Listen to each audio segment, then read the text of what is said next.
ओम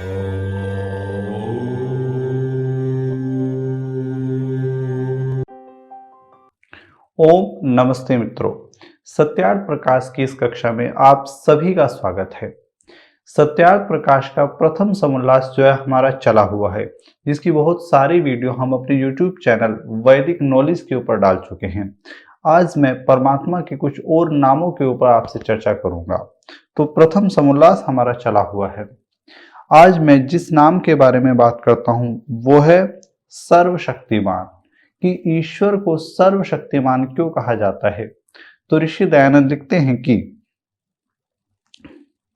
सर्वाः शक्तयो विद्यन्ते यस्मिन् स सर्वशक्तिमानीश्वरः।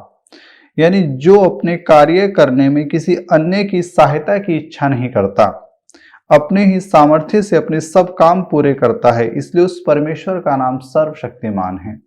बड़ा ही महत्वपूर्ण है। यानी जो ईश्वर है वो अपने जितने भी कार्य करता है, चाहे सृष्टि की उत्पत्ति करना हो, चाहे सृष्टि को चलाना हो, चाहे प्रलय करना हो, चाहे सभी जीवों के कर्मों के अनुसार उनको फल देना हो, प्रत्येक कार्य करने के लिए उसे किसी अन्य की आवश्यकता नहीं होती। इसी कारण से हमने उसको सर्वशक्तिमान कहा है। कुछ लोग सर्वशक्तिमान का अर्थ गलत रूप में लेते हैं।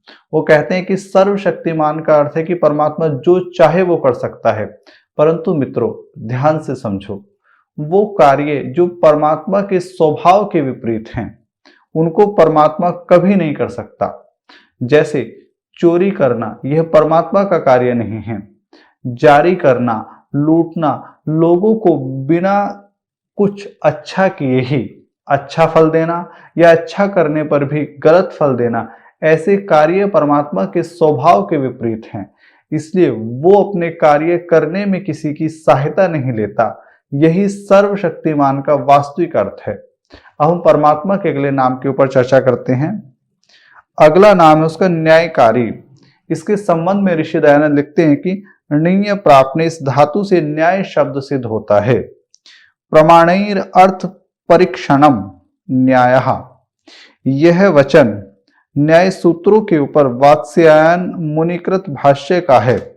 और आगे लिखते हैं कि पक्षपात राहित्य चरणम न्यायः, जो प्रत्यक्ष आदि प्रमाणों की परीक्षा से सत्य सत्य सिद्ध हो तथा पक्षपात रहित धर्म रूप आचरण है, वह न्याय कहलाता है।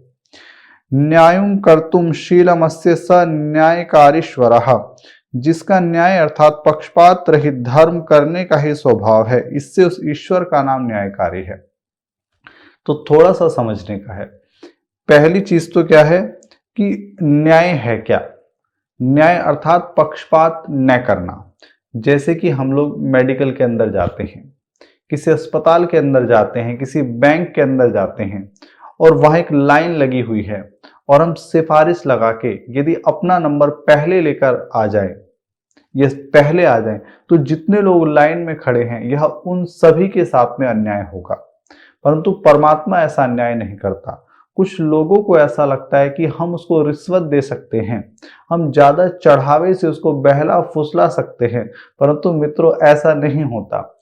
परमात्मा न्यायकारी है, वह सभी के साथ में न्याय करता है। जो जैसा करता है वैसा ही उसको फल दिया जाता है। न किसी को कम दिया जाता है, न किसी को ज्यादा दिया जाता है। जिसने जैसा करा वैसा ही उसको फल दिया जाएगा। इसी कारण से परमात्मा को हम लोग न्यायकारी कहते हैं। उसके बाद परमात्मा का अगला नाम है दयालु।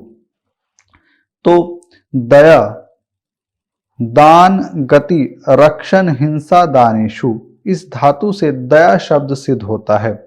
दयते, ददाति, जानाति, गच्छति, रक्षति, हिनस्ति, यया सा दया। बहवी दया विद्यते यस्य स दयालु परमेश्वरः। यानी जो अभय का दाता। पहला दयालु का अर्थ क्या है? परमात्मा अभय का दाता है। और ये हम सभी ने महसूस किया है कि जब हम परमात्मा से जुड़ जाते हैं तो हमारे भीतर का जो भय है वो भी दूर होने लगता है। यही परमात्मा की सबसे बड़ी विशेषता है कि उसके संग से मनुष्य के सारे भय दूर होने लगते हैं। और मैं तो हमेशा ये कहता रहता हूं कि जब वो सर्वशक्तिमान परमात्मा आपका सहायक है तो इस दुनिया में कोई आपका क्या बिगाड़ सकता है। आप इस बात को बोलकर देखिएगा कि जब परमात्मा हमारा सहायक है तो इस दुनिया में कोई हमारा क्या बिगाड़ सकता है। आपको अंदर से एक ऊर्जा महसूस होगी।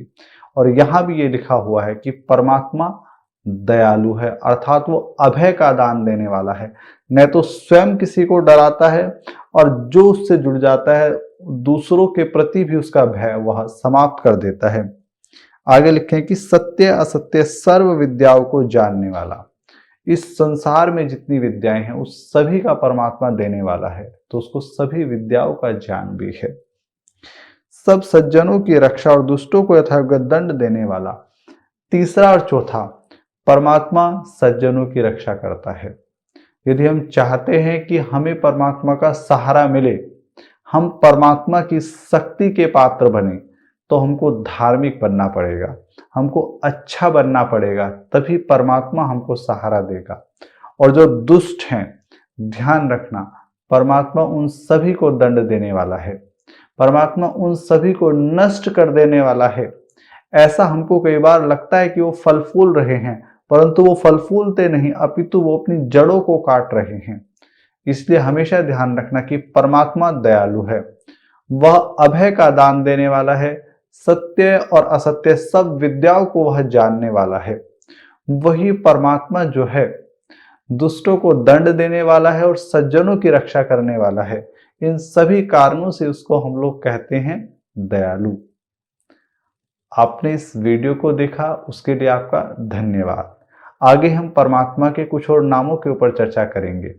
यदि आपको हमारी वीडियो अच्छी लगती हैं तो आप इस चैनल को सब्सक्राइब कर लीजिएगा, बेल आइकन को प्रेस कर दीजिएगा, ताकि हमारे आने वाली प्रत्येक वीडियो की नोटिफिकेशन आप सभी को मिल जाए।